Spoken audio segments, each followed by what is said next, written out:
Ahí arrancamos.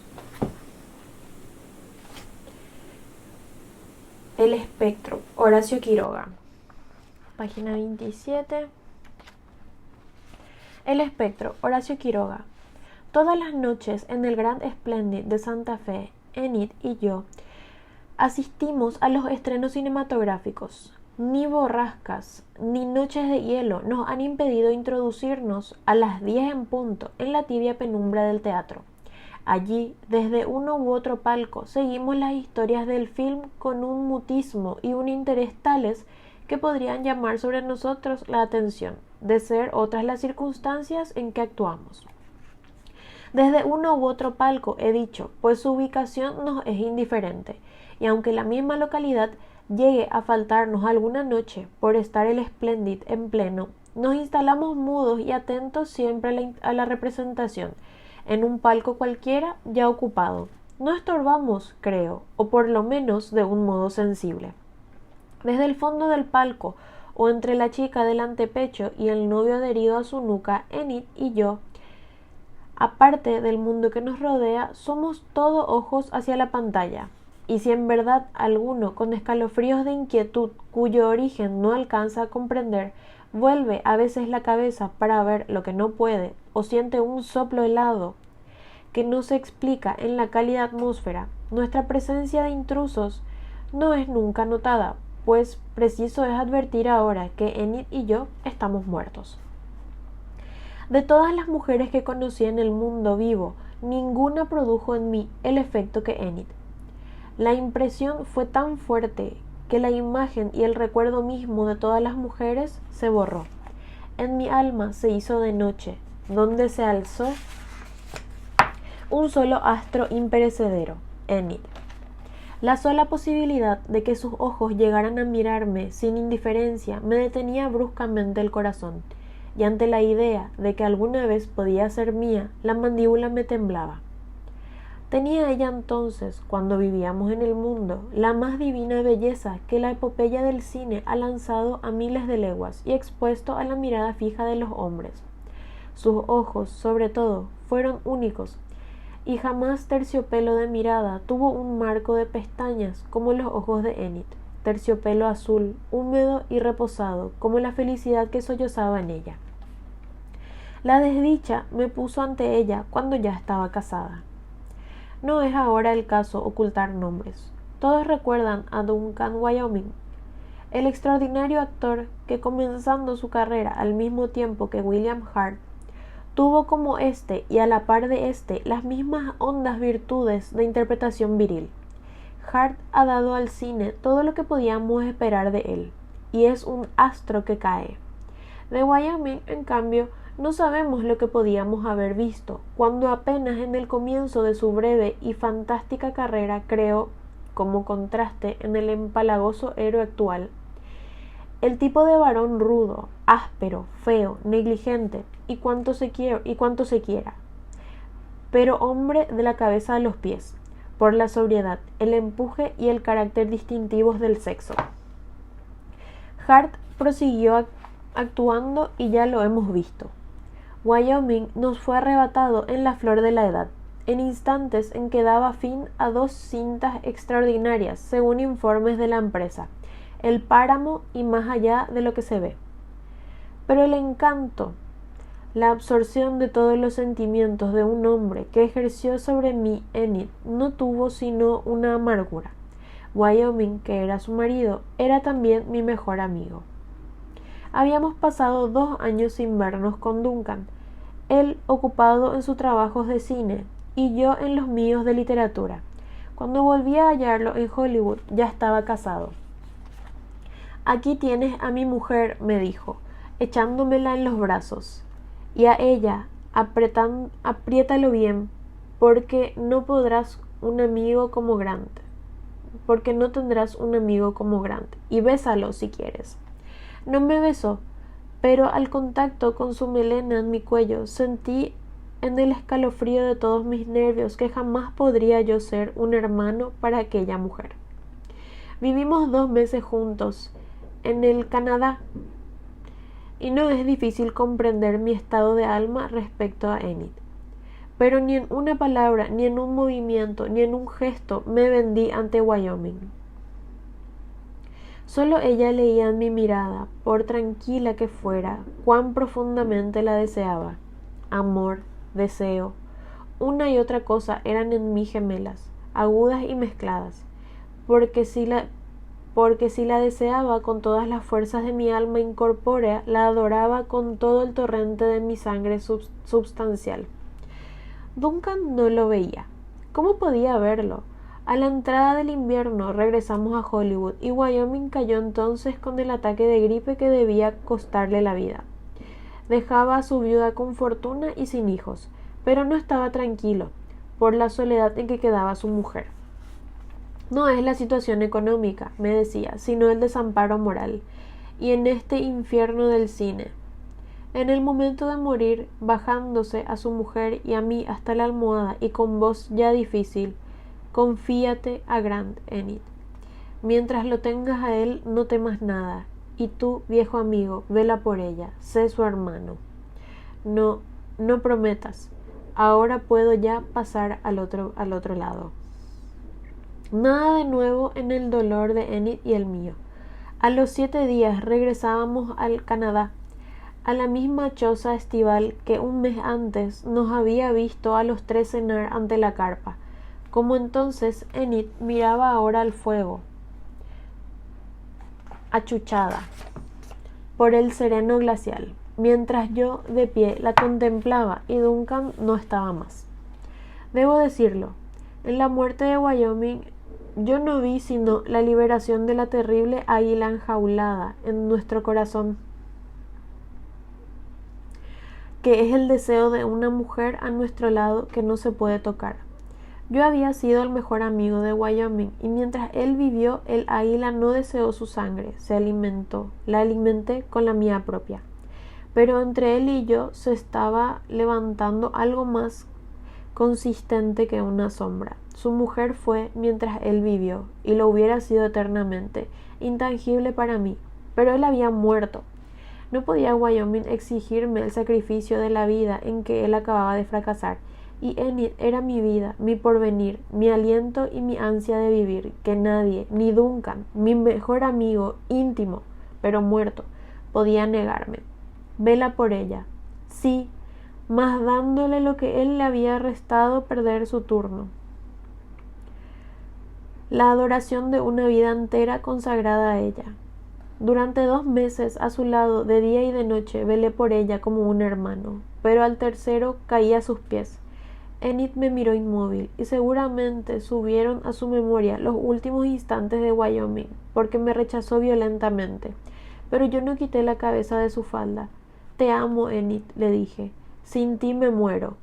Tú, Guillermo, murmuró ella. Es horrible oírte decir esto. Todo lo que quieras, repliqué, pero te amo inmensamente. Cállate, cállate. Y te he amado siempre, ya lo sabes. No sé. Sí lo sabes. Enid me apartaba siempre, y yo resistía con la cabeza entre sus rodillas. Dime que lo sabías. No, cállate. Estamos profanando. Dime que lo sabías. Guillermo. Dime solamente que sabías que siempre te he querido. Sus brazos se rindieron cansados, y yo levanté la cabeza. Encontré sus ojos al instante, un solo instante, antes que Enid se doblegara a llorar sobre sus propias rodillas.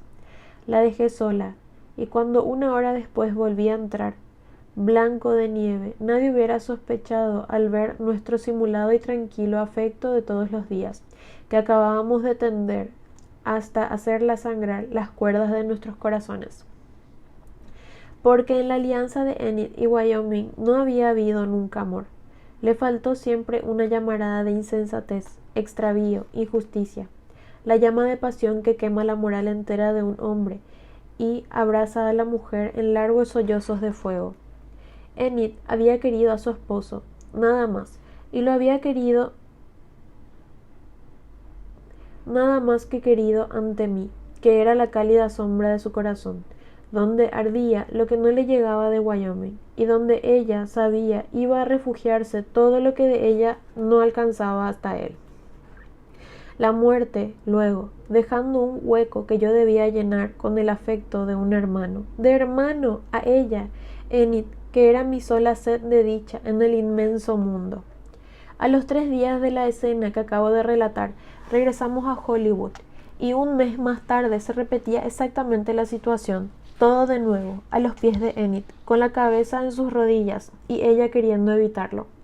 Te amo, cada día más, Enid.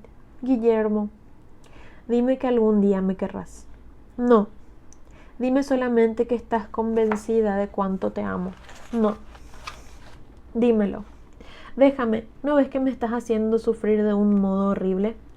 Y al sentirme temblar mudo sobre el altar de sus rodillas, bruscamente me levantó la cara entre las manos.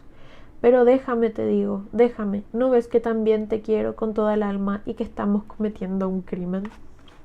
4 meses juntos, 120 días transcurridos apenas desde la muerte del hombre que ella amó, del amigo que se había interpuesto como un velo protector entre su mujer y un nuevo amor.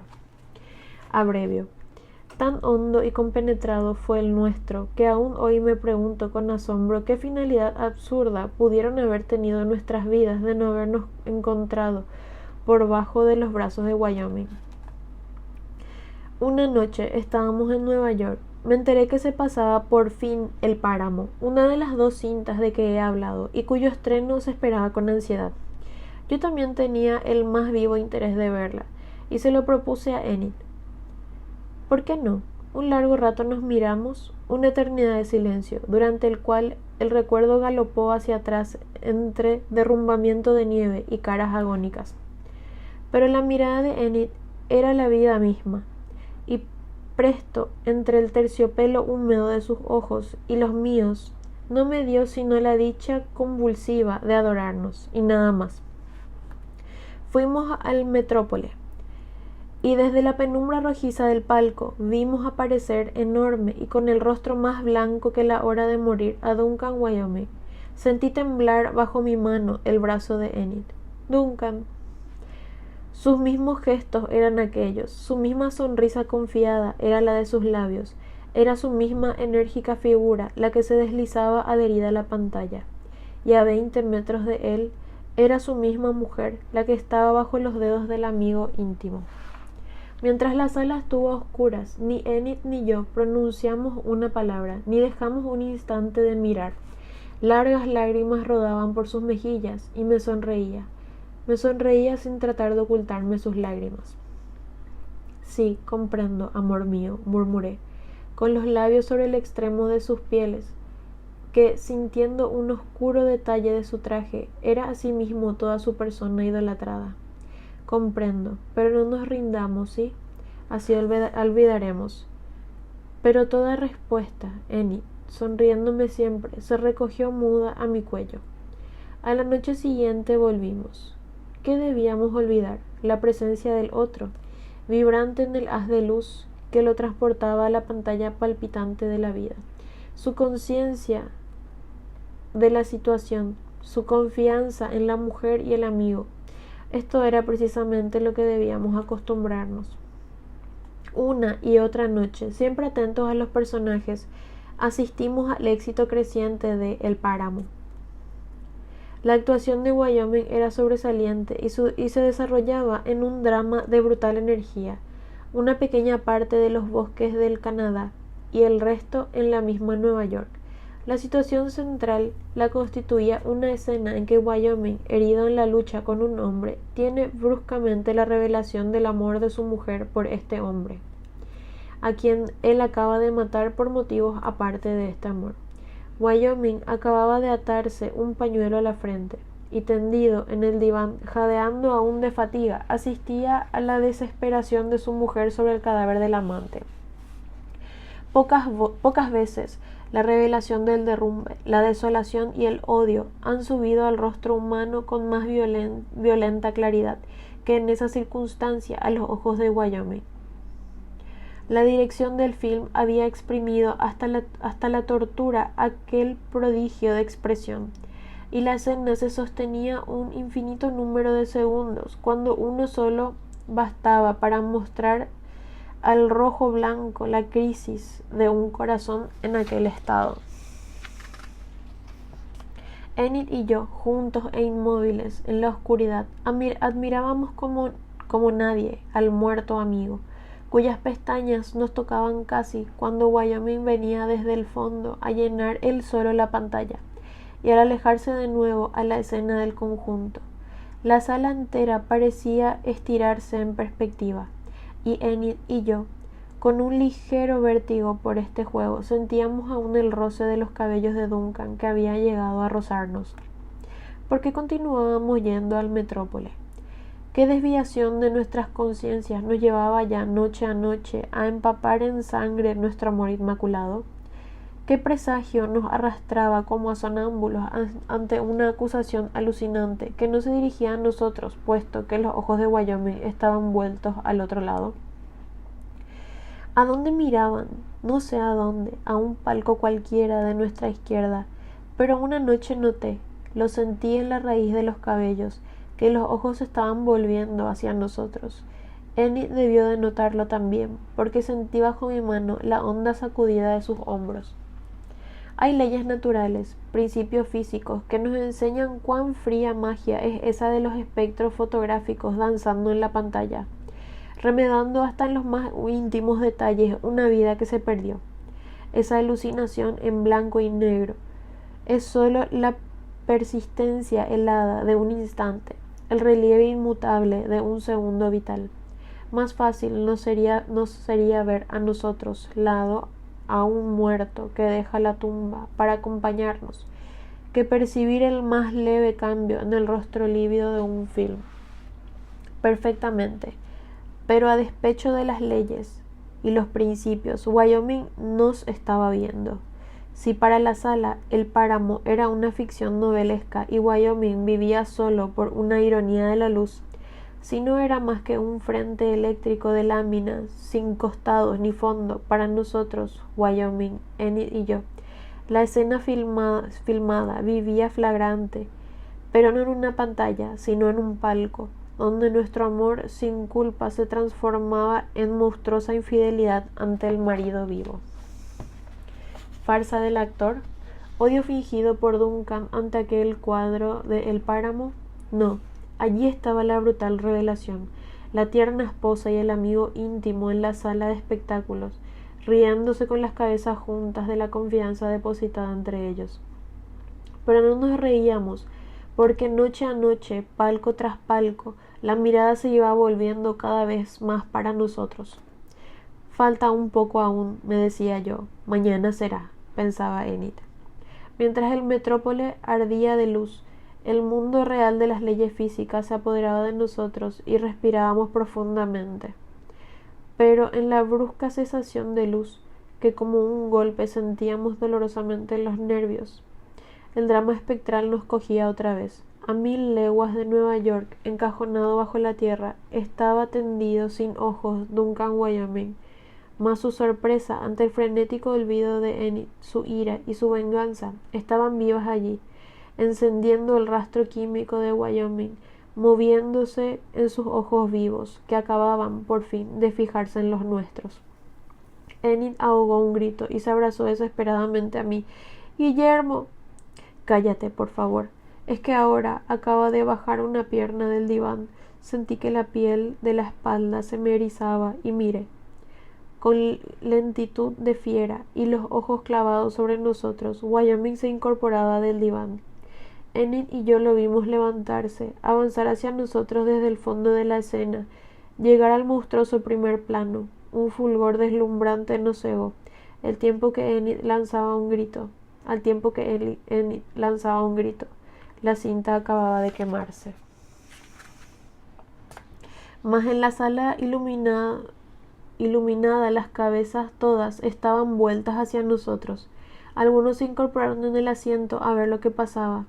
«La señora está enferma, parece una muerta», dijo alguno en la platea. «Más muerto parece él», agregó otro. «¿Qué más?» «Nada, sino que en todo el día siguiente Enid y yo no nos vimos. Únicamente al mirarnos por primera vez de noche para dirigirnos al metrópole. Enid tenía ya en sus pupilas profundas la tiniebla del más allá, y yo tenía un revólver en el bolsillo. No sé si alguno en la sala nos reconoció a nosotros, a los enfermos de la noche anterior. La luz se apagó, se encendió y tornó a apagarse, sin que lograra reposarse una sola idea normal en el cerebro de Guillermo Grant, y sin que los dedos crispados de este hombre abandonaran un instante el gatillo. Yo fui toda la vida dueño de mí. Lo fui hasta la noche anterior, cuando contra toda justicia un frío espectro que desempeñaba su función fotográfica de todos los días, crió dedos estranguladores para dirigirse a un palco a terminar el film. Como en la noche anterior, nadie notaba en la pantalla algo anormal, y es evidente que Wyoming continuaba jadeante, adherido al diván. Pero Enid entre mis brazos, tenía la cara vuelta a la luz, pronta para gritar, cuando Wyoming se incorporó por fin. Yo lo vi adelantarse, crecer, llegar al borde mismo de la pantalla, sin apartar la mirada de la mía. Lo vi desprenderse, venir hacia nosotros en el haz de luz, venir en el aire, por sobre las cabezas de la platea, alzándose, llegar hasta nosotros con la cabeza vendada. Lo vi extender las zarpas de sus dedos, al tiempo que Enid lanzaba un horrible alarido, de esos en que, con una cuerda vocal, se ha rasgado la razón entera, e hice fuego. No puedo decir qué pasó en el primer instante, pero en pos de los primeros momentos de confusión y de humo, me vi con el cuerpo colgado fuera de antepecho, muerto. Desde el instante en que Wyoming se había incorporado en el diván, dirigí el cañón del revólver a su cabeza. Lo recuerdo con toda nitidez, y era yo quien había recibido la bala en la sien. Estoy completamente seguro de que quise dirigir el arma contra Duncan, solamente que, creyendo apuntar al asiento, en realidad apuntaba contra mí mismo. Fue un error, una simple equivocación, nada más, pero me costó la vida. 3 días después, Enid quedaba a su vez desalojada de este mundo, y aquí concluye nuestro idilio. Pero no ha concluido aún. No son suficientes un tiro y un espectro para desvanecer un amor como el nuestro. Más allá de la muerte, de la vida y de sus rencores, Enid y yo nos hemos encontrado. Invisibles desde el mundo vivo, Enid y yo estamos siempre juntos, esperando el anuncio de otro estreno cinematográfico. Hemos recorrido el mundo. Todo es posible. Esperar menos que el más leve incidente de un film pase inadvertido a nuestros ojos. No hemos vuelto a ver más el páramo. La actuación de Wyoming en él no puede ya depararnos sorpresas fuera de las que tan dolorosamente pagamos. Ahora nuestra esperanza está puesta en más allá de lo que se ve. Desde hace 7 años la empresa filmadora anuncia su estreno, y hace 7 años que Enid y yo esperamos. Duncan es su protagonista, pero no estaremos más en el palco, por lo menos en las condiciones en que fuimos vencidos.